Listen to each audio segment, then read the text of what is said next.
সম্মানিত ভিউয়ার্স, এই ভিডিওটি আপনারা দেখুন। একদিন শিশুনবী হযরত মুহাম্মদ সাল্লাল্লাহু আলাইহি ওয়াসাল্লাম ক্ষুধার্ত অবস্থায় মক্কার দুলামাখা পথ ধরে হেঁটে চলছিল। কিছুটা দূরে ছিল আবু জাহেলের খেজুর বাগান। আবু জাহেল এক ইহুদি ব্যক্তিকে নিয়ে খেজুরগুলো একটি বস্তায় ভর্তি করছিল। শিশুনবী মুহাম্মদ সাল্লাল্লাহু আলাইহি ওয়াসাল্লাম তখন ক্ষুধার্ত ছিল, তাই ক্ষুধা নিবারণের জন্য দুটি খেজুরের আশায় আবু জাহেলের খেজুর বাগানের দিকে যেতে লাগলো। শিশুনবী মুহাম্মদ সাল্লাল্লাহু আলাইহি ওয়াসাল্লাম ধীরে ধীরে সেই খেজুর বাগানে হাজির হলেন এবং আবু জাহেলকে সালাম দিয়ে বিনয়ের সঙ্গে বললেন, চাচা যান, আমার খুব ক্ষুধা পেয়েছে, আমাকে দুটি খেজুর দিতে পারবেন? তখন আবু জাহেল তাচ্ছিল্যভরা চোখে তাকিয়ে বলল, হে মুহাম্মদ, তোমাকে খেজুর দিতে পারি, কিন্তু একটি শর্ত আছে। ওই যে ব্যক্তিটি দাঁড়িয়ে আছে তার কাছে বস্তা আছে, ওইগুলো তুমি মাথায় করে নিয়ে আমার বাড়িতে দিয়ে আসো, তাহলে তুমি খেজুর পাবে। তখন শিশুনবী সাথে সাথে ওই ইহুদি ব্যক্তির কাছে চলে গেলেন। ইহুদি লোকটি তাকে দেখে অবাক হয়ে বললেন, হে বালক মুহাম্মদ, তুমি কি জন্য এসেছো? শিশুনবী মুহাম্মদ সাল্লাল্লাহু আলাইহি ওয়াসাল্লাম বললেন, আমি এই বস্তা মাথায় করে নিয়ে যাব। ইহুদি ব্যক্তিটি বললেন, এই ছোট বয়সে তুমি কি এই বস্তা নিয়ে যেতে পারবে? শিশুনবী বললেন, নিশ্চয়ই পারবো। অতঃপর শিশু মুহাম্মদ সাল্লাল্লাহু আলাইহি ওয়াসাল্লাম ধুলিমাখা শরীরে মাথায় বিশাল বস্তা নিয়ে হেঁটে চললেন। ছোট ছোট পা, ক্লান্ত দেহ, কিন্তু চেহারায় এক অপার্থিব শান্তি। এবং তার পিছে চলেছে আবু জাহেল ও সেই ইহুদি ব্যক্তি। কিছুক্ষণ পর সেই বস্তা আবু জাহেলের বাড়ির সামনে এসে রাখলেন। তখন ইহুদি ব্যক্তি ওই বস্তা নিয়ে বাড়ির ভিতরের কোণে রেখে দিলেন। তারপর শিশুনবী হযরত মুহাম্মদ সাল্লাল্লাহু আলাইহি ওয়াসাল্লাম বললেন, চাচা যান, আমাকে খেজুর দেবেন না? তখন আবু জাহেল মাত্র একটি খেজুর দিলেন। তখন শিশুনবী হযরত মুহাম্মদ সাল্লাল্লাহু আলাইহি ওয়াসাল্লাম বললেন, চাচা যান, আরেকটি খেজুর দেবেন না? এই চাওয়াই যেন আবু জাহেলের আগুনে ঘি ঢেলে দিল। সে রেখে গিয়ে হঠাৎ করে একটি প্রচণ্ড থাপ্পড় মারল শিশু মুহাম্মদের গালে। সঙ্গে সঙ্গে সূর্য যেন হঠাৎ ডুবে গেল, আকাশ কেঁদে উঠল, বাতাস স্তব্ধ হয়ে গেল, পাহাড় পর্বত যেন অস্ত্র জড়ালো। যে কি একটি নিষ্পাপ শিশুর উপর এমন অন্যায় নিষ্ঠুর! আবু জাহেল হাসতে হাসতে ঘরে প্রবেশ করল। ঠিক তখনই ঘটল এক অলৌকিক ঘটনা। খেজুরবর্তী বস্তায় মুখ খুলতেই আবু জাহেল হতবাক হয়ে গেলেন। আবু জাহেল দেখল বস্তায় সমস্ত খেজুরগুলো ছোট ছোট পাথর হয়ে গেছে। চোখের সামনে এমন অলৌকিক ঘটনা দেখার পর বিস্ময় হতবাক হয়ে গেল। কিন্তু নিষ্ঠুর অত্যাচারে আবু জাহেল তখন ঘর থেকে বের হয়ে এলো এবং কটাক্ষ করে বললেন, হে মুহাম্মদ, তুমি তো বড় জাদুকর, আমার খেজুরগুলো জাদু করে পাথর করে দিয়েছ। শিশুনবী মুহাম্মদ সাল্লাল্লাহু আলাইহি ওয়াসাল্লাম নরম কণ্ঠে মাথা নিচু করে বললেন, চাচা যান, আমি কিছুই জানি না। এই কথা বলতেই নিষ্ঠুর আবু জাহেল আরেকটি চর মারলেন। চরের শব্দে যেন আবারও আকাশ কেঁপে উঠল, পাহাড় স্তব্ধ হয়ে গেল, আর শিশুটির চোখে জমে উঠল এক বিন্দু অশ্রু। কিন্তু কি আশ্চর্য, শিশু মুহাম্মদ শুধু এতটুকুই বললেন, চাচা যান, আপনার হাতে ব্যথা লাগেনি তো? আহা, কি মমতা, কি সহমর্মিতা! নিজে যে চর খেলেন, অথচ চিন্তা করলেন চর মারা মানুষের ব্যথার কথা। অতঃপর শিশুনবী সেই ব্যথা আর অপমানের বোঝা নিয়ে বাড়ি ফিরলেন না। চুপচাপ চলে গেলেন পাহাড়ের কিনারায়, শুধু নিঃশব্দে দাঁড়িয়ে রইলেন। এই ঘটনা দেখে গাছগুলো, পাহাড়গুলো বলতে লাগলো, আহ আফসুস, যাকে না সৃষ্টি করলে এই জমিন, এই আসমান, এই পৃথিবী কিছুই সৃষ্টি হতো না। সেই মহান নবী আজ ক্ষুধার্ত, অপমানিত, অবহেলিত। কিন্তু তবুও আবু জাহেলের হৃদয় একটুও কাঁপল না, এক বিন্দু অনুতপ্ত তার চোখে এলো না। এদিকে সেই ইহুদি ব্যক্তিটি তাদের নেতার কাছে এসে বলল, আজ এমন এক ঘটনা দেখেছি যা কল্পনাকেও হার মানায়। আবদুল্লাহর পুত্র শিশু মুহাম্মদ এমন ক্ষমতা আছে যা দুনিয়ায় কারো নেই। তাকে একটি চর মারলে খেজুর সব পাথর হয়ে যায়। আচ্ছা, আপনি কি বলতে পারবেন এটা কি জাদু না অলৌকিক ক্ষমতা? তখন তাদের নেতা বললেন, আমরাও শুনেছি আমাদের ধর্মগ্রন্থে নাকি মুহাম্মদের নাম আছে, সে হবে শ্রেষ্ঠ নবী এবং শেষ নবী। তবে তিনি কি এই মুহাম্মদ, এটা জানার জন্য আমাদের ধর্মগুরুর সান্নিধ্য প্রয়োজন। যদি এটা সত্য হয় তবে তাকে আমরা বাঁচতে দেব না, এই পৃথিবী থেকে সরিয়ে দেব। তোমরাও যাও, আমাদের ধর্মগুরুর কানে এটি পৌঁছে দাও। তখন সেই ইহুদি ব্যক্তিটি আবারও আবু জাহেলের বাড়ির দিকে রওনা হলেন। যেতে যেতে সেই খেজুর বাগানের কাছে উপস্থিত হয়ে দেখলেন সমস্ত খেজুর গাছের খেজুর নেই, সব একেবারে পাথর হয়ে গেছে। এটা দেখে সেই ইহুদি ব্যক্তিটি হতভম্ব হয়ে গেলেন। তিনি আর এক মুহূর্ত দাঁড়ালেন না, খুব দ্রুত আবু জাহেলের বাড়ির দিকে রওনা হলেন। আবু জাহেলের বাড়িতে এসে বললেন, ভাই, আপনার খেজুর বাগানের সমস্ত খেজুরগুলো তো পাথরে পরিণত হয়ে গেছে। এখন এটাকে যদি ফিরিয়ে আনতে না পারেন তাহলে অনেক টাকা ক্ষতি হয়ে যাবে। এটাকে ফেরানোর একমাত্র পথ হলো শিশু মুহাম্মাদের কাছে ক্ষমা চাওয়া। কিন্তু আবু জাহেল ক্ষমা চাওয়ার পাত্র ছিল না। সে ছিল নিষ্ঠুর এবং অতি চালাক। তাই সে চালাকি করেই বলল, ঠিক আছে, চলো আমরা মুহাম্মাদের বাড়িতে গিয়ে দেখি। এই বলে তারা শিশু মুহাম্মদ সাল্লাল্লাহু আলাইহি ওয়াসাল্লামের বাড়ির দিকে রওনা হলেন। শিশু মুহাম্মদ সাল্লাল্লাহু আলাইহি ওয়াসাল্লাম থাকতেন চাচা আবু তালেবের সঙ্গে। চাচা আবু তালেব তখন ঘরে একা। কিছুক্ষণের মধ্যে আবু জাহেল এসে হাজির হয়ে বললেন, হে আবু তালেব, শিশু মুহাম্মদ কোথা থেকে এমন জাদু শিখেছে? সে তো বড় জাদুঘর। সে আমার খেজুরগুলো সব পাথর করে দিয়েছে। কোথায় গিয়েছে তুমি কি খবর রাখো? তাকে তো খুঁজে পাওয়া যাচ্ছে না। দেখো কোনো পাহাড়ের কিনারায় জঙ্গলের বাঘভাল্লুকে খেয়ে নিয়েছে কিনা। এই কথা শোনা মাত্রই চাচা আবু তালেব আর দেরি করলেন না, শিশু নবীজিকে খুঁজতে বের হলেন। এদিকে শিশু নবী হযরত মুহাম্মদ সাল্লাল্লাহু আলাইহি ওয়াসাল্লাম পাহাড়ের কিনারায় বসে কাঁদছে আর বলছে, আজ যদি আমার মা বাবা বেঁচে থাকতো আমার সাথে কেউ এরূপ ব্যবহার করতে পারতো না। আমি আজ বড় একা। শিশু নবীর কান্না দেখে জঙ্গলের বাঘভাল্লুক হরিণ সেখানে আসলেন। সেই ব্যথায় ব্যতীত হয়ে তারাও যেন কাঁদছে আর বলছে, ইয়া রাসূলুল্লাহ, এই চর যেন আমাদের লেগেছে। ইয়া রাসূলুল্লাহ, তুমি আর কেঁদো না, এই কান্না আমরা সহ্য করতে পারছি না। অতঃপর কিছুক্ষণের মধ্যে চাচা আবু তালেব সেখানে হাজির হলেন। এটা দেখার পর তিনি আর কিছুই বললেন না, একেবারেই অবাক হয়ে গেল। তখন চাচা আবু তালেব সান্ত্বনা দিয়ে বললেন, তোমাকে এমন কষ্ট দিল, আমি তো আছি, আমি বেঁচে থাকতে কেউ তোমাকে আঘাত করতে পারবে না। অতঃপর শিশুনবীকে নিয়ে চাচা আবু তালেব বাড়িতে চলে এলেন। সেই রাতেই চাচা আবু তালেব আবু জেহেলের বাড়িতে গিয়ে বললেন, তুমি তাকে জাদুঘর বলেছ, অথচ সে তো কিছুই চায়নি। সে তো তোমার খেজুর নেয়নি, তোমার বিরুদ্ধে কিছু বলেনি। এই শিশুর চোখে যে অস্ত্র চড়েছে সেই অস্ত্র একদিন পাহাড়ও গলিয়ে দেবে। এই কথা বলে তিনি সেখান থেকে চলে আসলেন। এই কথা শুনে আবু জাহেল কোনো জবাব দিল না, কারণ এই শিশুর মধ্যে এমন কিছু ছিল যা সে অনুভব করতে পারছিল কিন্তু স্বীকার করতে পারছিল না।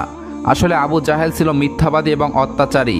সেই রাতে মক্কার আকাশে এক উজ্জ্বল আলো দেখা গেল। সবাই ভাবল বুঝি কোনো তারা পড়েছে। ফেরেশতারা একে একে নেমে আসলো। এক ফেরেশতা আরেক ফেরেশতাকে বলল, এই শিশুর চোখে পানি দিয়ে একদিন মহা কিতাব নাজিল হবে। এই শিশু হবে শ্রেষ্ঠ মানব তথা শ্রেষ্ঠ নবী, যা সমগ্র বিশ্ববাসীর জন্য রহমত স্বরূপ। এদিকে ইহুদি কাফেররা এই অলৌকিক ঘটনা শোনার পর নবীজিকে হত্যা করার জন্য ষড়যন্ত্রে লিপ্ত হয়ে যায়। কেননা তারা চেয়েছিল যে শেষ নবী তাদের বংশের মধ্যে জন্ম হোক, কিন্তু তা হয়নি। তাদের মধ্যেও একজন ইহুদি তাদের ধর্মগুরুর কাছে গিয়ে সমস্ত ঘটনা খুলে বললেন। তখন তাদের ধর্মগুরু বললেন, আমি চিনেছি তাকে, সে সেই নবী যার বর্ণনা আমাদের কিতাবে আছে। তার দুটি চিহ্ন রয়েছে, একটি কাঁধে নবুয়তের মোহর, অন্যটি তার দৃষ্টিতে রহমত। অন্য একজন প্রশ্ন করল, তাহলে কি আপনি ঈমান আনবেন? তখন তিনি চুপ করলেন, মাথা নিচু করলেন, তারপর শুধু বললেন, আমরা চেয়েছিলাম আমাদের বংশে আসুক, তাই আমরা সত্যকে অস্বীকার করব। অন্যদিকে প্রতি বছর চাচা আবু তালেব ব্যবসার উদ্দেশ্যে সিরিয়ায় সফর করতেন। সেদিনও আবু তালেব সিরিয়া সফরের উদ্দেশ্যে প্রস্তুত হচ্ছিলেন। ঠিক সেই সময় শিশু মুহাম্মদ সাল্লাল্লাহু আলাইহি ওয়াসাল্লাম এসে বললেন, চাচা যান, আপনার সঙ্গে আমিও সিরিয়ার সফরে যাব। কিন্তু শিশু মুহাম্মাদের কথা চাচা আবু তালেব ফেলতে পারলেন না। অতঃপর পরের দিন ব্যবসার উদ্দেশ্যে শিশু মুহাম্মদকে নিয়ে চাচা আবু তালেব সিরিয়া সফরের উদ্দেশ্যে রওনা হলেন। এভাবেই চলতে চলতে কয়েক মঞ্জিল পথ অতিক্রম করার পর বাণিজ্য কাফলা শ্যাম নামক একটি জায়গায় গিয়ে বিশ্রাম নিচ্ছিলেন। সেখান থেকে কিছুটা দূরে খ্রিস্টানদের একটি গির্জা ছিল। সেই গির্জায় খ্রিস্টানদের একজন ধর্মগুরু ছিল, সেই জমানার সবচেয়ে মহাপণ্ডিত ছিল। কাফেলা যখন আবারও চলতে শুরু করলো তখন ওই খ্রিস্টানদের ধর্মগুরু লক্ষ্য করে দেখল কাফেলার সাথে সাথে যে সোজা শিশুনবী আছে তার ঠিক মাথার উপরে অখণ্ড মেঘ আছে, তার মাথার উপর ছায়া দিতে দিতে সরে আসছে। এটা দেখে তিনি অবাক হয়ে গেলেন। খ্রিস্টান ধর্মগুরু খুব শীঘ্রই তাদের ধর্মগ্রন্থ পরে বুঝলেন নিশ্চয়ই কাফেলার ভিতরে আখিরি জামানার শেষ নবী রয়েছে। তখন তিনি খুব দ্রুত তাদের একজন লোককে ডাকলেন এবং বললেন, তোমরা যাও, ওই কাফেলার সকলকে ডেকে আনো, তাদেরকে আমরা দাওয়াত খাওয়াবো। এই কথা শুনে তারা সেখানে চলে গেল এবং তাদেরকে বলল, প্রিয় ভাইয়েরা, আমাদের ধর্মগুরু আপনাদের সকলকে দাওয়াত করেছেন, এই দাওয়াত আপনারা কবুল করুন। অতঃপর কাফেলার সকলেই ওই গির্জায় আসলেন। তারপর খ্রিস্টান ধর্মগুরু কাফেলার সকলকে পেট ভরে খাওয়ালেন। অতঃপর কিছুক্ষণ পর খ্রিস্টান ধর্মগুরু আবু তালেবকে বললেন, হে কাফেলার সর্দার, শুনে রাখো, আপনার বাতিতা নিশ্চয়ই আল্লাহর শেষ নবী হবেন। তার পৃষ্ঠদেশে মোহরের নবুয়াত খচিত আছে। তার প্রতি তুমি খুবই সতর্ক থাকবে এবং তাকে কোথাও একা যেতে দেবেন না। কেননা ইহুদি নাসারাগণ এটা জানতে পারলে, চিনে ফেললে, তারা শিশু মোহাম্মদকে প্রাণনাশের চেষ্টা করবে, এতে কোনো সন্দেহ নেই। তখন চাচা আবু তালেব বললেন, আপনি এই খবর জানেন কিভাবে? খ্রিস্টান ধর্মগুরু বললেন, আমি তাওরাত কিতাবে এই ঘটনার বর্ণনা পেয়েছি। তুমি যাও, তোমার বাতিজাকে এখানে ডেকে আনো। তখন চাচা আবু তালেব শিশু মোহাম্মদকে সেখানে আনার জন্য চলে গেলেন। কিছুক্ষণ পর খ্রিস্টান ধর্মগুরু দেখলেন আবার একটি কাফেলা রওনা হচ্ছে। তখন খ্রিস্টান ধর্মগুরু সেখানে গেলেন এবং তাদেরকে জিজ্ঞাসা করলেন, আপনারা কারা আর কোথায় কি জন্য যাচ্ছেন? তখন তারা উত্তর দিল, আমরা রোম দেশের সৈন্য। আমাদের বাদশাহ আমাদেরকে পাঠিয়েছে যে দুনিয়াতে নাকি আখিরি নবীর আবির্ভাব হয়েছে। অনেক দিন আগেই আমরা তার সন্ধান করছি, তাকে খুঁজে পেলে হত্যা করে দেব। আপনি কি তার কোনো সন্ধান দিতে পারবেন? তখন খ্রিস্টান ধর্মগুরু বলল, তোমরা বৃথায় তাকে খুঁজে বেড়াচ্ছ। আল্লাহ তাআলা যদি সত্যি তার শেষ নবীকে দুনিয়ায় পাঠিয়ে থাকেন, তবে তো তিনি নিজেই তাকে হেফাজত করবেন। কারো এমন সাধ্য নেই যে তাকে হত্যা করতে পারবে। অতএব তোমরা আবারও রোম দেশে ফিরে যাও। এই কথা শুনে ওই সৈন্যগুলো ফিরে গেল। এভাবেই সেই দিন অতিবাহিত হয়ে গেল। রাতের বেলা খ্রিস্টান ধর্মগুরু চাচা আবু তালেবকে তাদের গির্জায় ডেকে বলল, হে কাফেলার সর্দার, দেখেছ তো, আমার কথাই সত্য। ইহুদি নাসারাগণ আখিরি নবীর সাথে চরম শত্রুতা পোষণ করে। তারা যদি শেষ নবীকে হাতের কাছে পেয়ে যায় তাহলে হত্যা করার চেষ্টা করবে। অতএব বাতিজাকে নিয়ে বিদেশে যাওয়া উচিত হবে না তোমার, ফিরে যাও। অতঃপর পরের দিন চাচা আবু তালেব আর বিদেশে সফর করলেন না, আবারও দেশের পথে ফিরে আসতে লাগলেন। কিছুক্ষণ যাবার পর পথের মধ্যে একটি ঘোড়া দেখতে পেলেন, কিন্তু সেখানে কোনো মানুষ ছিল না। এটা দেখে তারা সেখানে দাঁড়িয়ে পড়লেন। তারপর দেখলেন একজন মানুষ মৃত অবস্থায় পড়ে আছে। আসলে এটি ছিল একজন ইহুদি যে শিশুনবীকে হত্যা করতে এসেছিল, কিন্তু আজ সেই শিশুনবী নিজে তাকে বাঁচিয়ে তুলেছে, নিজের হাতে পানি খাওয়াচ্ছেন। এভাবেই তাকে বাঁচিয়ে নিজেদের সাথে নিয়ে আবারও পথ চলতে শুরু করলেন। এভাবেই চলতে চলতে তাদের কাফেলা একটি সাগরের কিনারায় এসে উপস্থিত হলেন। সেখানে ছিল একটি জেলে সম্প্রদায়ের বসবাস। তাদের কাফেলা সেখানেই বিশ্রাম নিচ্ছিলেন, কিন্তু ওখানকার জেলের সম্প্রদায় ছিল মূর্তি পূজারী। তারা ছিল কুসংস্কারে অবাধ্য। চাচা আবু তালেব হঠাৎ করে একটি জায়গায় গিয়ে দেখল একদল জেলে সম্প্রদায় মূর্তি পূজা করছে। তখন তাদের মধ্যে একজনকে জিজ্ঞাসা করল, প্রিয় ভাইয়েরা, আপনারা এমন করে মূর্তি পূজা করছেন কেন?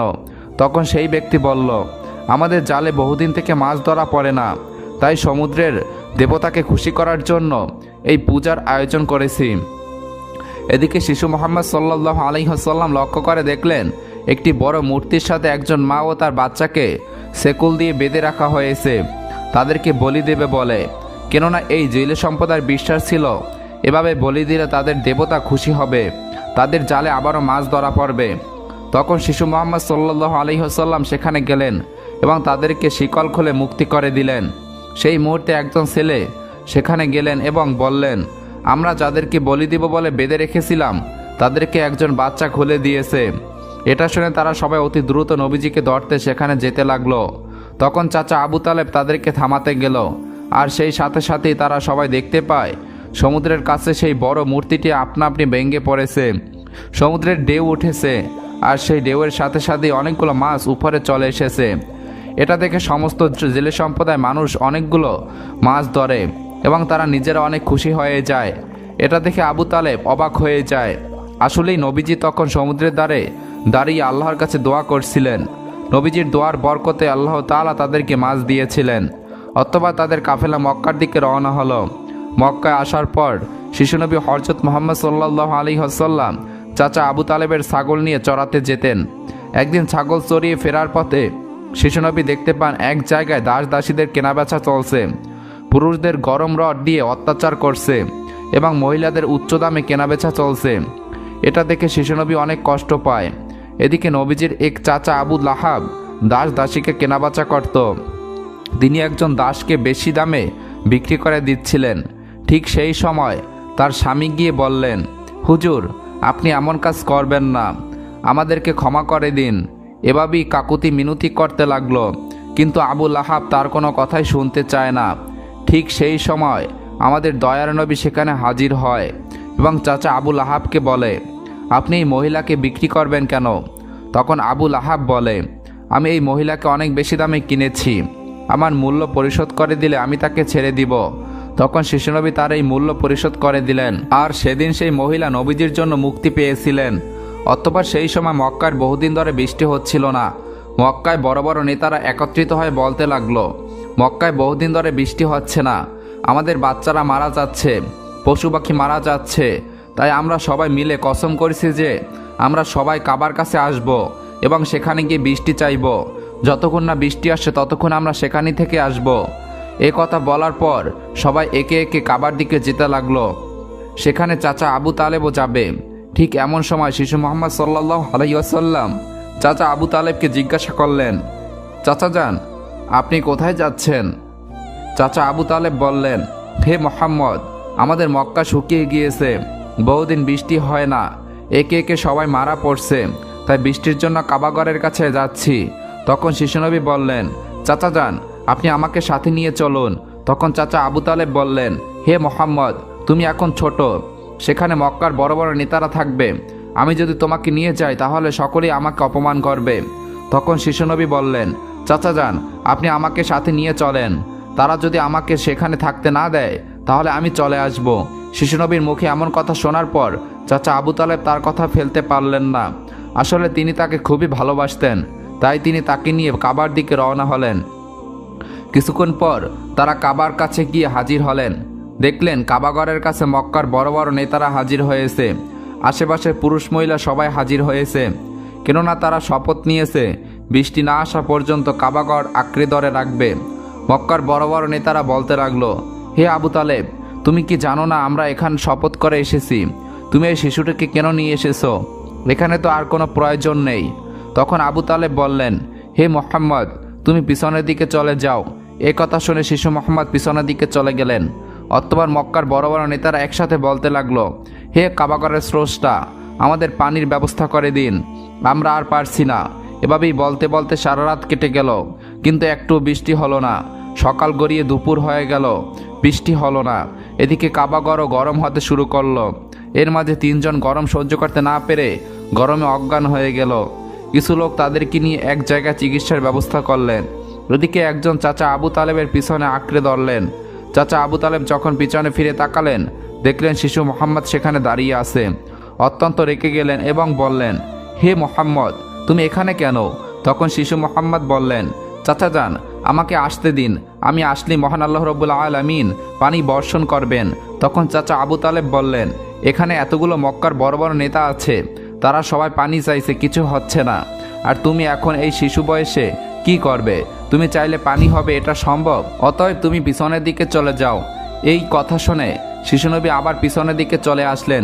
এদিকে পুনরায় তারা একসাথে বলতে লাগলো, হে কাবাগরের স্রষ্টা, আপনি আমাদের পানির ব্যবস্থা করে দিন। কিন্তু কোনো মতেই বৃষ্টি হলো না। তখন সবাই ক্লান্ত হয়ে এক জায়গায় বিশ্রাম নিচ্ছিলেন। চাচা আবু তালেব পিছনে লক্ষ্য করে দেখলেন আবারও শিশুনবী সেখানে হাজির। তিনি অত্যন্ত রেগে গিয়ে বললেন, হে মুহাম্মদ, তুমি আবার কেন এসেছো? শিশু মুহাম্মদ বললেন, চাচা যান, আমি তো আপনার গাম মুছতে এসেছি। এই কথা শুনে চাচা আবু তালেব নবীজির উপর প্রচণ্ড মায়া লাগলো এবং তাকে জড়িয়ে ধরলেন। তখন শিশু মুহাম্মদ আবার বললেন, চাচা যান, আমাকে একটিবার কাবাগরের কাছে যেতে দিন, আমি গেলে আল্লাহ তাআলা পানি বর্ষণ করবেন। সেখানে থাকা মক্কার নেতাদের মধ্যে একজন এই কথাটি শুনতে পেল। তখন সেই ব্যক্তি চিৎকার করে বলতে লাগলো, হে মক্কার মানুষেরা, চেয়ে দেখো, পানি চলে এসেছে। সেখানে থাকা সমস্ত লোকেরা অবাক হয়ে বলতে লাগলো, কোথায় পানি এসেছে? এখানে তো আমরা সবাই গরমে মারা যাচ্ছি, আর তুমি বলছো পানি চলে এসেছে। তাদের মধ্য থেকে একজন বলল, হে মোহাম্মদ, তুমি এগিয়ে যাও। কিন্তু অন্য নেতারা বলল, আমাদের মতো বড় বড় নেতা থাকতে যদি শিশু মোহাম্মদ সামনে চলে যায় তাহলে আমাদের মান সম্মান সব চলে যাবে। অতঃপর অনেক আলোচনার পর শিশু মোহাম্মদকে কাবাগরের সামনে যাবার অনুমতি দেওয়া হলো। শিশু মোহাম্মদ সাল্লাল্লাহু আলাইহি ওয়াসাল্লাম যখন কাবাগরের কাছে গিয়ে আকাশের দিকে মুখ তুললেন এবং আল্লাহর কাছে দোয়া চাইলেন, সঙ্গে সঙ্গে মক্কার বুকে মুষলধারে বৃষ্টিপাত শুরু হলো। দেখতে দেখতে মক্কার চারিদিকে বৃষ্টিতে পরিপূর্ণ হয়ে যায়। এটা দেখে মক্কার মানুষেরা খুবই খুশি হয়ে যায় এবং বৃষ্টিতে ভিজতে ভিজতে সবাই তাদের বাড়িতে চলে যায়। বন্ধুরা, এই কাহিনীটি একটি ইতিহাস নয়, এটি একটি কষ্ট আর তাকওয়ার এক জীবন্ত নিদর্শন। আমাদের দয়ার নবী, রহমাতের নবী কতই না কষ্ট পেয়েছেন। তিনি এত কষ্ট সয়েও কাউকে অভিশাপ দেননি, শুধু দোয়া করেছিলেন, হে আমার রব, আমার উম্মতকে মাফ করে দাও, তারা জানে না আমি কে। এই সেই নবী যাকে সৃষ্টি না করলে এই পৃথিবীর কিছুই সৃষ্টি হতো না। আল্লাহ তাআলা আমাদের সবাইকে সঠিক বুঝদান করুক। বন্ধুরা, নবী করিম সাল্লাল্লাহু আলাইহি সাল্লাম 570 খ্রিস্টাব্দে মক্কার কুরাইশ বংশে জন্মগ্রহণ করেন। তিনি শিশুবেলায় তার পিতাকে হারান। 6 বছর বয়সে তার মাকে হারিয়ে ফেলেন। এতিম নবী আব্দুল মুত্তালেব তার দাদা তাকে লালন পালনের দায়িত্ব গ্রহণ করেন। আবু তালেব তাকে তার সন্তানত্ব লালন পালন করেছেন।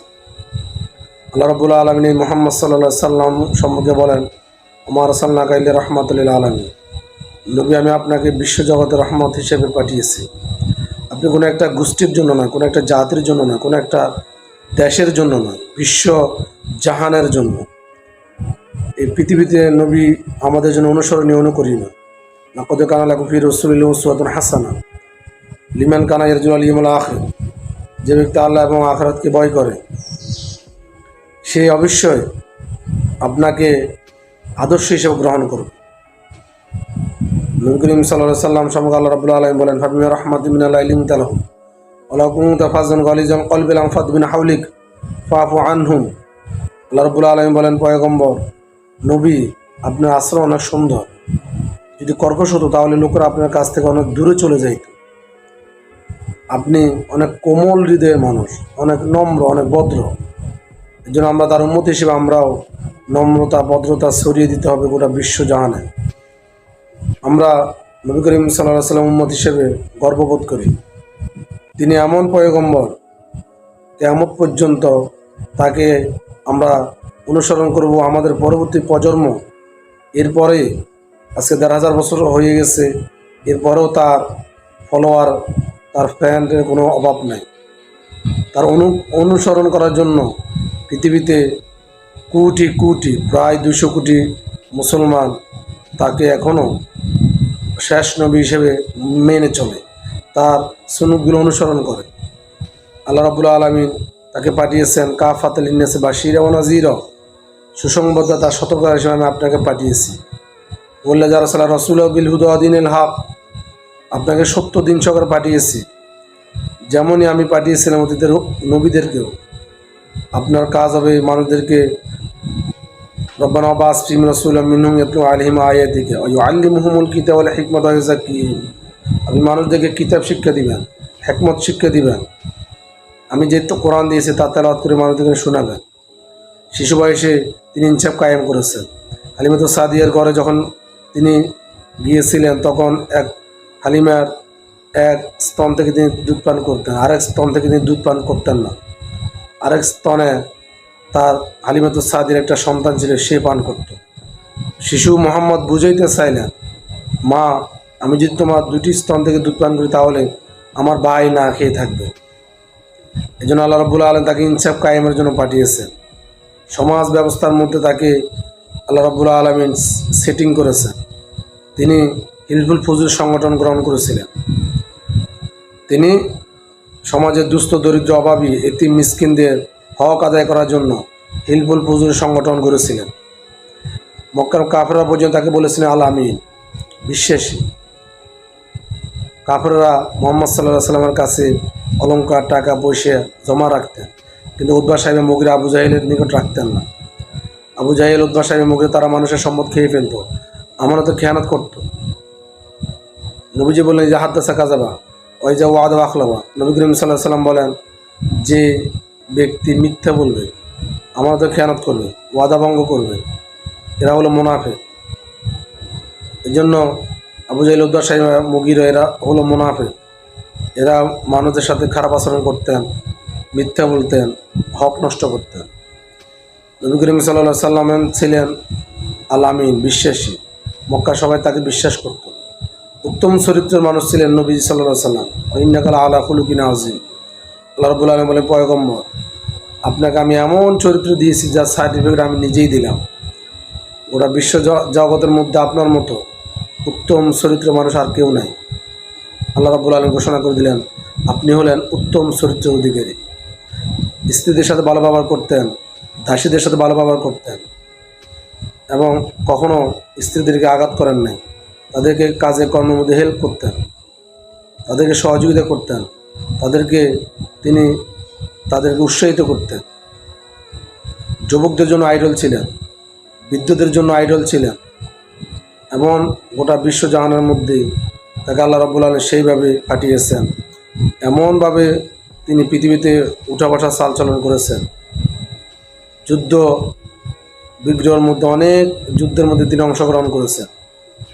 তিনি এরপরেও তিনি কখনো মানুষকে ইচ্ছাকৃত আঘাত করেন নাই। যখন কাফেররা তাদেরকে আঘাত করত তখনই তারা প্রতিহত করতেন। নবী করিম সাল্লাল্লাহু আলাইহি সাল্লাম আল্লাহ রাব্বুল আলামিন তাকে বললেন যে আপনি পৃথিবীতে যতদিন থাকবেন ততদিন আপনি মানুষের হক আদায় করবেন। এই জন্য তিনি একেবারে দুর্বল মানুষদের খোঁজখবর নিতেন। সাহাবায়ে কেরামদের সাথে তিনি এমনভাবে উঠা বসা করেছেন, তারা তাকে বন্ধু হিসেবে গ্রহণ করেছেন। আল্লাহ রাব্বুল আলামিন বলেন, পয়গম্বর আপনি হলেন আমার রাসূল। ইন্নাকা লামিনাল মুরসালিন, আমার রাসূল, আমি আপনাকে রাসূল হিসেবে পাঠিয়েছি পৃথিবীতে। কাফেররা বলতো মালি হারাজাল রাসূল, এটা কেমন রাসূল? তিনি বাজারেও যায়, সংসার করে, ছেলে মেয়েও আছে। আল্লাহ রাব্বুল আলামিন পয়গম্বর দ্বীনের জন্য, ইসলামের জন্য অনেক কষ্ট করেছে। তিনি যখন খাদিজাতুল কুবরা যখন ইন্তেকাল করলেন, আবু তালেব যখন চলে গেলেন, অনেক মর্মাহত হলেন, অনেক টেনশনে পড়ে গেলেন। তখন তিনি দেখলেন মক্কার মধ্যে পরিস্থিতি এমন ভালো নাই, লোকরা আর ঈমান আইন করে না, যারা আনার তারা এনেছে। তখন তিনি এবার তাইফের ময়দানে গেলেন ইসলামের দাওয়াত দেওয়ার জন্য। তাইফবাসীরা তাকে দূর দূর করে তাড়িয়ে দিলেন। ইন্না সামিনা কোরআনুন আজাবা, তখন তারা তাকে বাচ্চা থেকে লেলিয়ে দিলেন, তাকে পাগল বলে তাকে পাথর দিয়ে ক্ষত বিক্ষত করে রক্তাক্ত করে ফেলেছেন।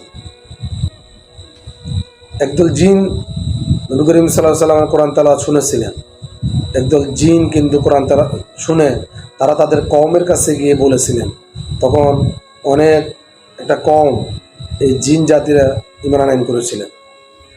এবং যখন নবী করিম সাল্লাল্লাহু আলাইহি ওয়াসাল্লাম রক্তাক্ত করে ফেললেন, নবীজি একটা বাগানের মধ্যে ঢুকে কিছু শরবত পান করলেন। বাগানের মালিক তাকে শরবত পান করার জন্য দিলেন।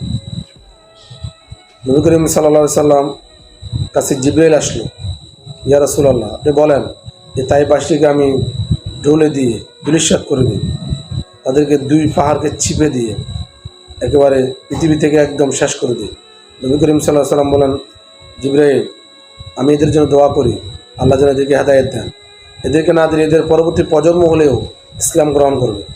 এরা বুঝে নাই, এরা আমাকে চিনতে পারে নাই, আমি যে মুহাম্মদ সাল্লাল্লাহু আলাইহি সাল্লাম, আমি যে আল্লাহর নবী, এরা বুঝে নাই। যে আল্লাহ তাআলা আমাদের এই পয়গম্বরের আদর্শ মেনে আমাদেরকে জীবনযাপন করার তৌফিক দান করুক, আমিন।